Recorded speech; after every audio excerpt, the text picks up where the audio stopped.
Muy buenas tardes a todos. ¿Qué tal? ¿Cómo están? En estos tiempos de violencia en los que el individualismo y la economía imponen su ley, nos hace falta una buena dosis de empatía, de amor y sobre todo una apertura a lo diferente y a la diversidad. Nuestro invitado de hoy, el pianista y compositor cubano Gabriel Urgel Reyes, nos propone todo eso de una manera alegórica en su oratorio de Versalles, que se estrena este viernes en el Palacio de Congresos de Versalles.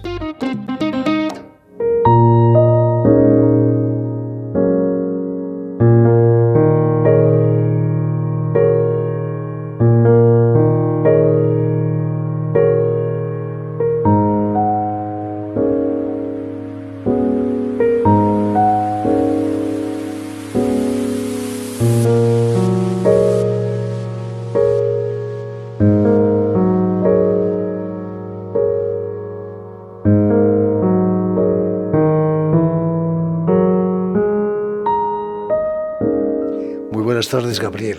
Buenas tardes, Jordi. Bienvenido. Muchísimas gracias por la Francia invitación. Internacional. La última vez que estuviste con nosotros, venías a presentar el disco En la habitación del piano, en el que interpretabas obras de muchos compositores, Ravel, Steve Reich y las tuyas propias. No imaginaba que volverías meses después, años después, con un oratorio bajo el brazo, ¿no?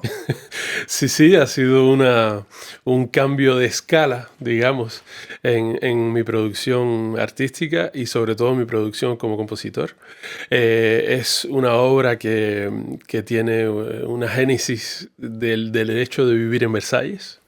Y sobre todo porque fue apoyada por la SACEM para... Que es la para Sociedad cambiar. de Autores. Sí, la Sociedad de Autores y Compositores y Editores de Francia. Y efectivamente, gracias a ese apoyo, a ese acompañamiento, el oratorio que estaba ya en producción, yo estaba trabajando en él, pudo tener un espacio para desarrollarse rápidamente y solamente en 2 años, y digo solamente porque a veces las obras de grande envergadura toman más tiempo, pero en 2 años hemos podido terminarlo y producirlo este 27 de marzo. Es un oratorio con solistas, coro, orquesta y música electrónica, además de artes visuales seguramente.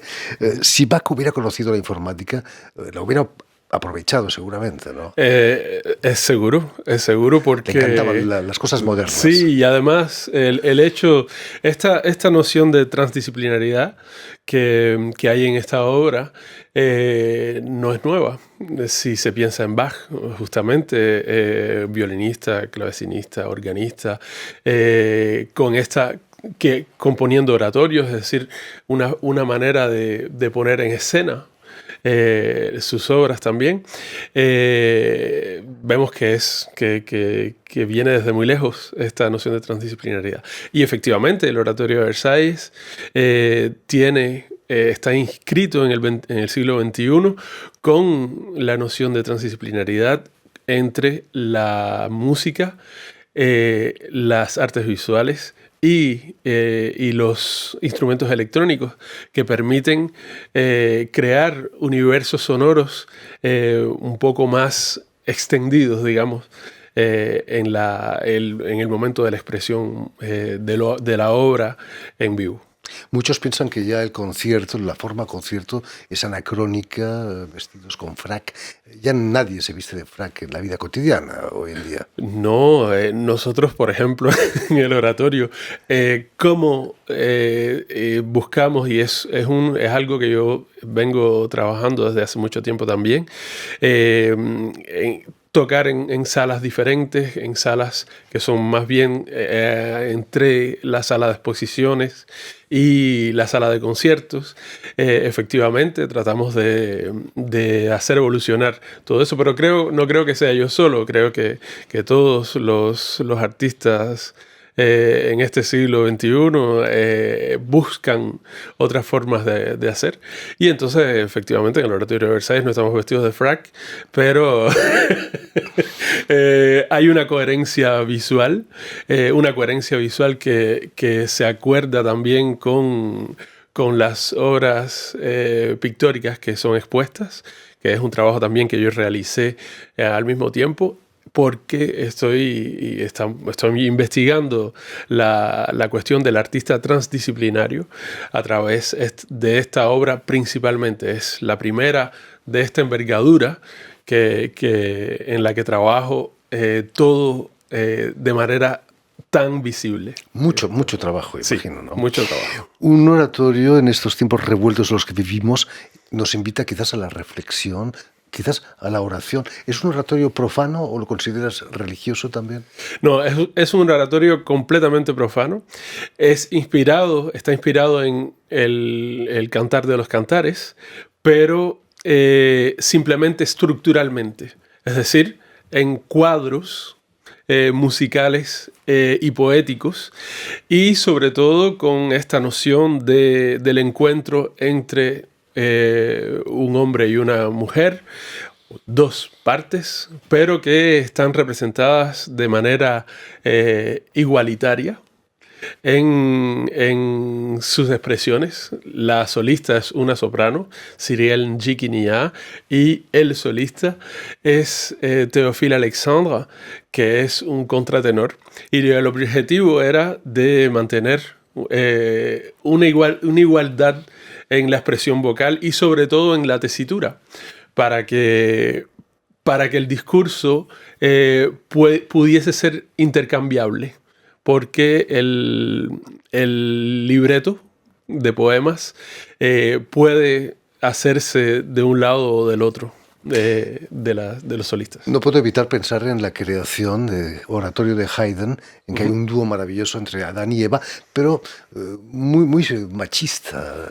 En aquella época no se llevaba eso de la igualdad. No estaba en esa el título dinámica. Es muy evocador, pero ¿qué representa Versalles en este oratorio? Me contabas que llevas 20 años viviendo en Versalles. Sí. Versalles, lo principal de Versalles es esta idea de contemporaneidad que Luis XIV inscribió en la ciudad. Es decir, hacer venir lo más avanzado en su época de las artes, de la música, de lo métier d'art, como se dice en Francia. De la ingeniería también. Y de la ingeniería. Y entonces esta noción de contemporaneidad que él llevó a cabo y que hizo explotar todas las capacidades de los músicos y de toda la sociedad del momento, me parecía un puente excelente para tratar, bueno, partimos de los jardines de Versalles con los paseos que hacía el rey con sus invitados y las otras personas. Hay que recordar que los jardines siempre estuvieron abiertos al público.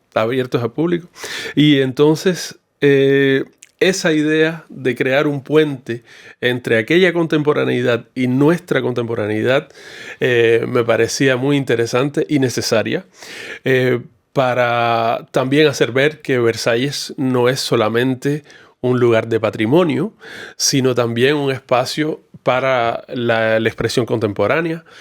El Oratorio de Versalles está siendo estrenado dentro del marco del Festival Electrochic, que es un festival de música electrónica de Versalles, por ejemplo.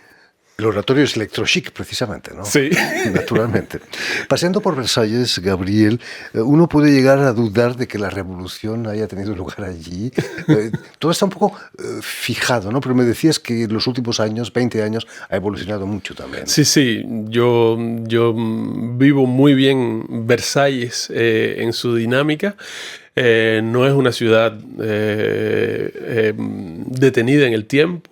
Es una ciudad que se ocupa de su patrimonio, pero también hay un trabajo evidente que deja espacio para la expresión contemporánea con muchas opciones diferentes, y también, por ejemplo, dentro del conservatorio que tenemos una clase de músicas actuales, de talleres de música asistida por ordenador y muchas cosas así, las clases de teatro, por ejemplo, las clases de danza contemporánea existen.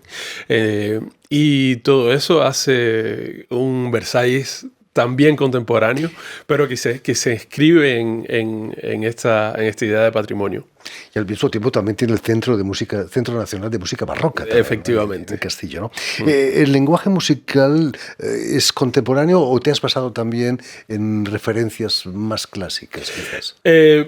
Las estructuras son, digamos, clásicas, pero las influencias son múltiples.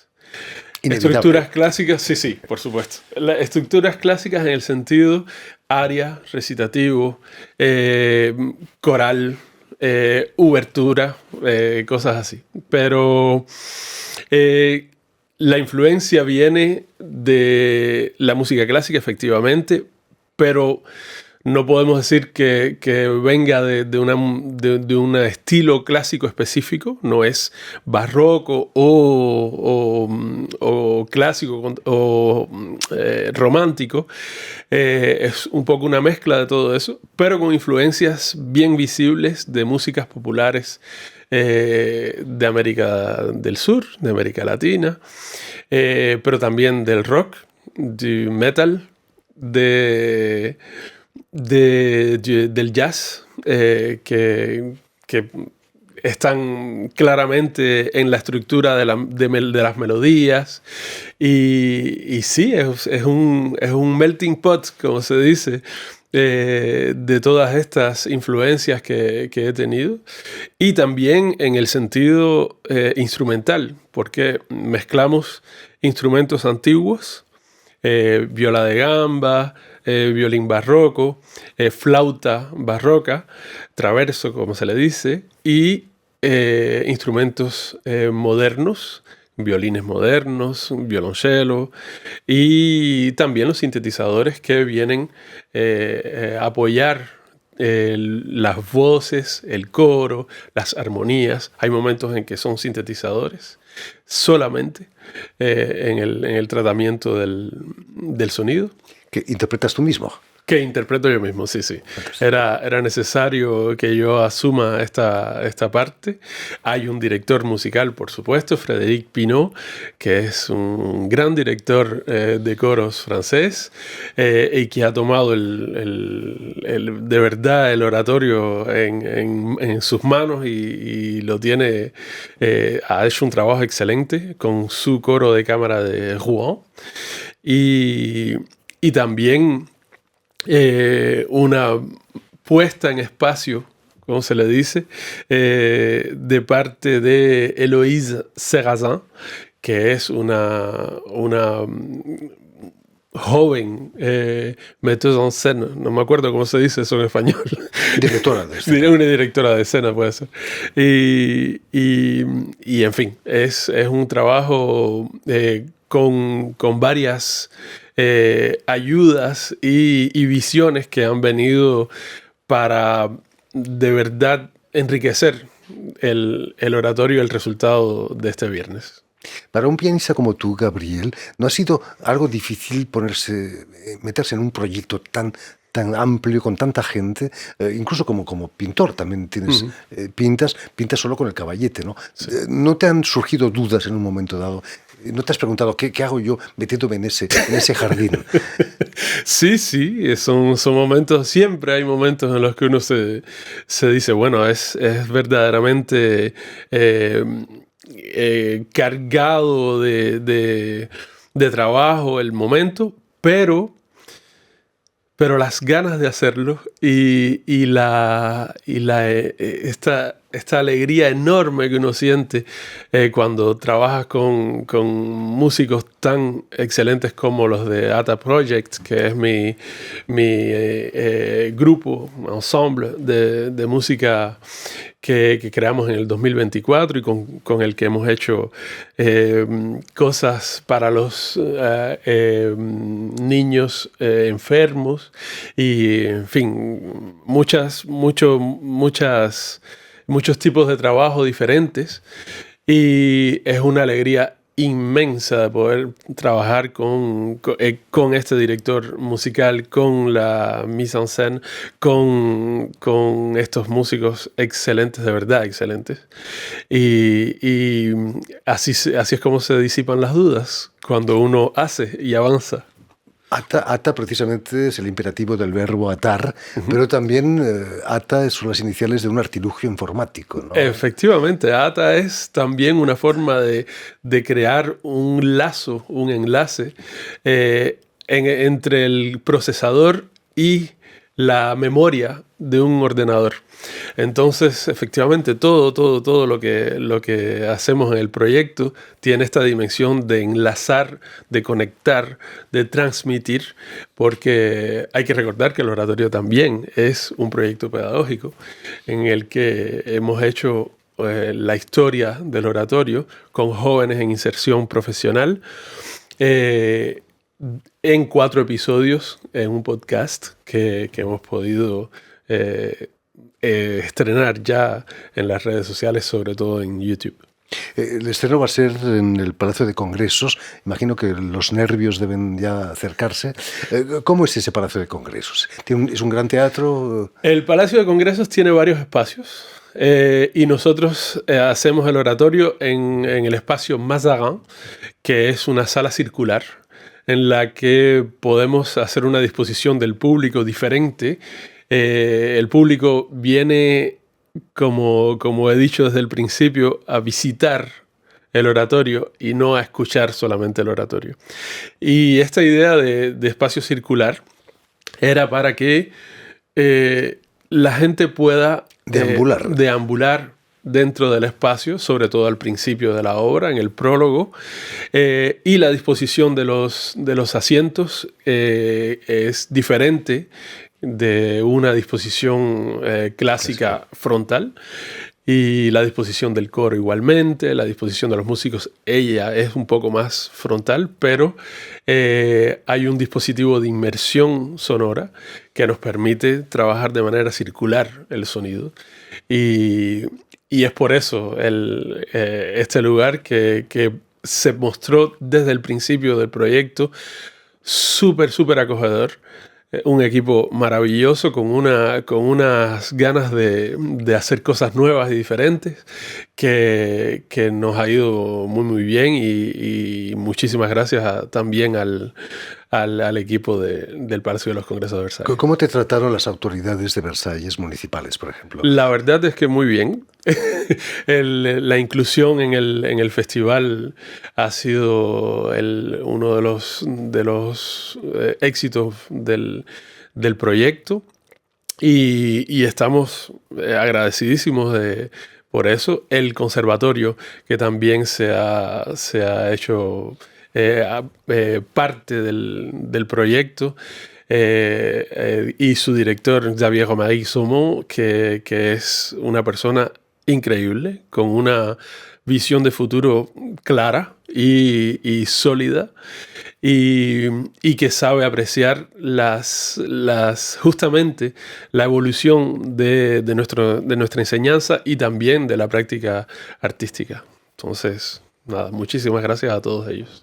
En fin, pues ya lo saben, tienen una cita este viernes en el Palacio de Congresos de Versalles para el estreno del oratorio de Versalles de Gabriel Urgel Reyes. Muchísimas gracias, Gabriel, por haber estado con nosotros. Mucho éxito. Que sigan los oratorios. La próxima vez que vengas nos traes otro. Una ópera, quizás, quién sabe. Sí. Permíteme también que dé las gracias a Vanessa Loiseau y a David Brockway, quienes se han ocupado hoy de la realización del programa. Y también, como de costumbre, saludar saludar a nuestros telespectadores, porque también los tenemos, que nos siguen en toda América, desde Chicago hasta la Patagonia, gracias a una cadena de televisión que se llama UCL, un canal latino, y también una red que se llama TAL, que reúne televisoras públicas y universitarias de los dos continentes. Perfecto. Y a ustedes, muchísimas gracias también por su atención y les damos cita para una nueva edición de El Invitado de Radio Francia Internacional.